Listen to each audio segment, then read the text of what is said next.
Welcome to the first Fantasy Fox podcast. This is John Jacobs. I'm here with Jordan Fantasy Fox. We are ready to preview week number 1 in the NFL in our fantasy sports. So, Mr. Fox, can you take it from there? Yeah. What do you got for us? I'll take it from here. I got the top 5 of every single position. Okay. Start off with quarterbacks. Okay. What team do you like, though? Let's get there. Go with the teams. As far as like overall offensive scheme. Offensive scheme. I really like the Packers this year. You like the Packers? You think they're the top offense? Yes, I do. And the reason why, I can tell you, they got Aaron Rodgers, and that's really the main reason why. It doesn't really matter what type of injuries they face, just like Jordy Nelson tearing his ACL. I think they're good to go. Think they're good to go? Okay. What do you think about defensive schemes? Defense, I really like the Seahawks. You like the Seahawks? Legion of Boom. Legion of Boom. How about special teams? Is there any special teams that stands out for you in the preseason? Kicker-wise? Kicker-wise, punter-wise, you know. I like Stephen Gostkowski on the Patriots. Stephen Gostkowski. Okay. So let's talk about picks then. If you haven't done your fantasy draft, can you give me a list of positions, what you feel like would be your top 3 or so on each position? Can you go? We start with the offense and then go to defense. Yep. Okay. Give me your top 3 quarterbacks. My top 3 quarterbacks for week 1, I got Aaron Rodgers going up against the Bears. I feel like he's definitely going to tear the Bears defense up a new one, just like he did every year in the past. I feel like he could really put up some huge points this week. Number 2, I got Andrew Luck against the Bills. Now, the Bills are kind of a tough defense, but I think Andrew Luck can overcome them and still put up pretty good fantasy numbers against them. Well, he's ranked number 2 as far as like in some of the polls. So yeah. And my number 3 quarterback, I got Peyton Manning playing against the Ravens. All right, now I'm going to just stop you right there because I feel like Peyton is closer to my age than he is to your age, and I think that's a detrimental effect. Also, he talked about how he has no feeling in the tips of his fingers. That's why he wears gloves. Yeah, well, that's not going to get any better. So my thing would be give us a substitution if Peyton Manning goes down, or if you're not comfortable with Peyton Manning. Who would be the next one? For this week, I'd pick Tony Romo going up against the Giants. You would pick Romo over like someone like Russell Wilson or Drew Brees? Russell Wilson is playing the Rams in that dome, and I don't really like Wilson against the Rams defensive line with Robert Quinn and Chris Long. Okay. And they got a great young defensive secondary that I think that are ready to take on the Seahawks this year. Okay. And I feel like they're really prepared going into week 1. All right. So take us through some of the other offensive. Who do you got running back wise? Who's your top 3? My number 1 running back this week I got is Adrian Peterson going up against the 49ers. How do you think that he's back? Yeah. I think honestly he has fresh legs coming off he missed 15 games last year, so I think he's able to rest up, and I know that he works really hard in the off season. I've seen some of his videos in the off season and past seasons, and I know that he puts the work in, and I feel like he's definitely back this year. And he possibly, even though he's 30 years old, he could have a career year.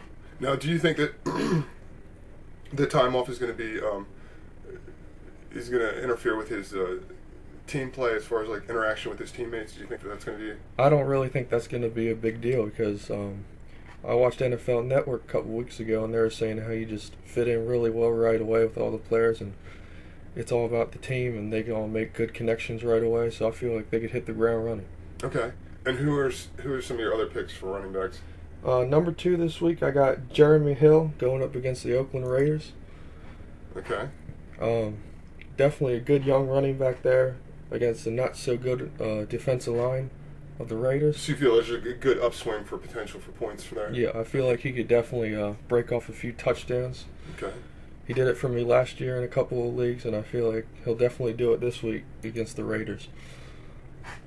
All right. So who's your last pick as far as like for running backs? My number 3, Yeah, I got Eddie Lacy going up against the Bears. Eddie Lacy with going up against the Bears. Yep. That's going to round out. Okay, so tell me about your wide receiver core.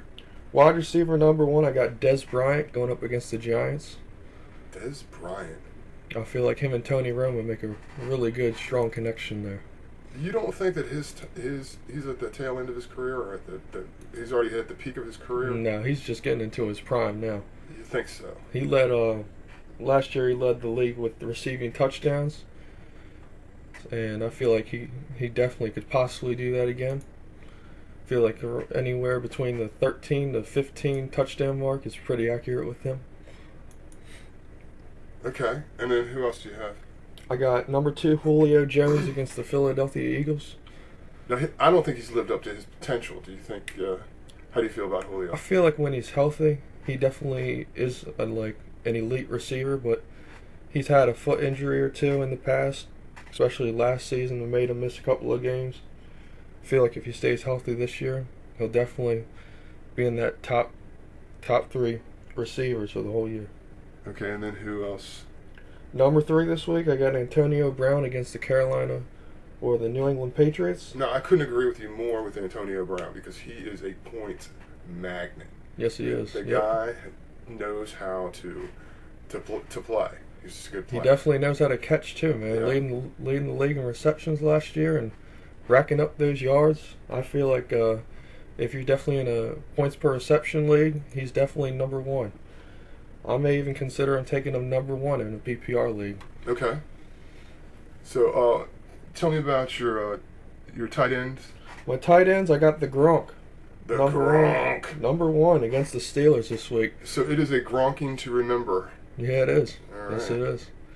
With Tom Brady's suspension gone Lifted. now, I feel like he's definitely going to get more catches compared to if Garoppolo was at quarterback. Because Brady and Gronk have already had seasons of connections going on. I feel like that's a strong number 1 tight end right there. Okay, so give me your number 2 then. Number Who's a close second, or is there not a close second? I would say there's a pretty close second only for this week 1. At number 2 tight end, I got Greg Olsen against the Jacksonville Jaguars.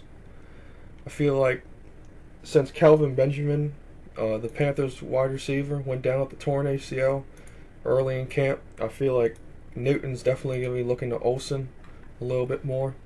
I think he could really reel in up to like 90 to 100 catches this year as a tight end. Okay. All right, so who rounds out the list then for number 3? Number 3, I got Jimmy Graham against the Rams. I think that's a great pick. Yep. I like the kid. I like the kid a lot. I think he's got a lot of upside. Super athletic. Yeah, super athletic. I think he's the new type of breed athlete in the NFL. He's really a wide receiver in a tight end's body. Mm-hmm. So- Yes, he is. All right, so let's move on down then to defense. Who do you got? Defense number 1, I got the Seahawks defense going up against the Rams and Nick Foles as their Rams quarterback. Okay. Feel like the Seahawks could definitely push Nick Foles down and make him throw a lot of picks this week. All right, so who do you got for number 2? I got the Dolphins defense against the Washington Redskins.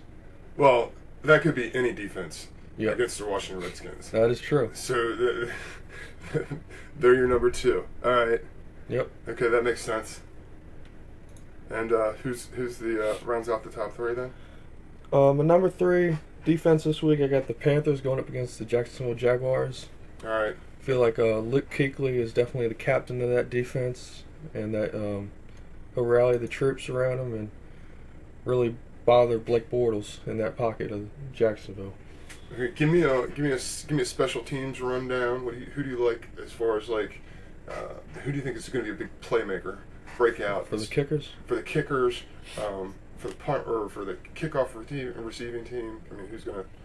well, for kickers, I got Steven Gostkowski as my number 1, not only this week but really year round. I feel like he's the most consistent kicker each week, in and out, and I feel like even now with Brady's suspension being lifted, that he'll get more opportunities to just be better. Is there any place where you feel like you can really maximize the value with a kicker? I mean, as far as like getting someone in there and drafting them and then just holding on, or do you think you're trying to move around and get the best one at the moment?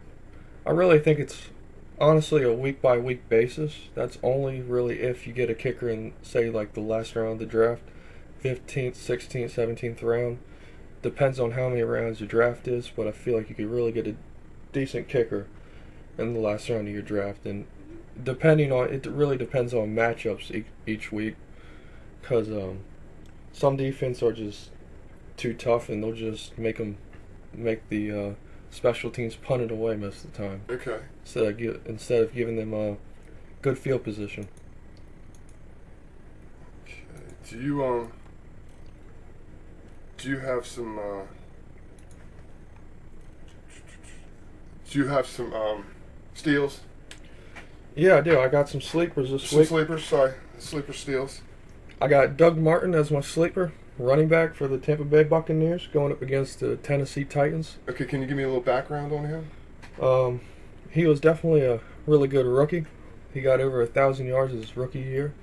And then last year, he definitely went down, because I took him in the first round last year thinking he'd be good.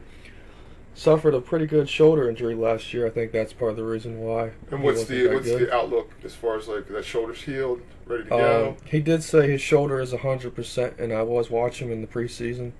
He did look really explosive, was lowering his shoulder and hitting into guys, and nothing really seemed to be affecting him. Okay. Who else do you have for as far as like, you know? I got Jarvis Landry, wide receiver of the Miami Dolphins. All right. He definitely, I think, is going to have a huge year this year. He did have 80 catches with over 800 yards last year, and I feel like he probably could break that 100 catch mark this year. Wow. So it's a lot of value. A lot of upside. A lot of upside. Then, what do you see these guys going? Like, do you see them get them in the middle of the fantasy draft, or are these guys sticking around to the end of the fantasy draft on most of these? You know, where do you see the value? I mean, if you get them too early, then you overpaid, and if you risk. You risk. I mean, they really could be a risk, depending on injury and if they're bust this year. But they're definitely going in like the middle 6th to 9th round type scenario. Mm-hmm.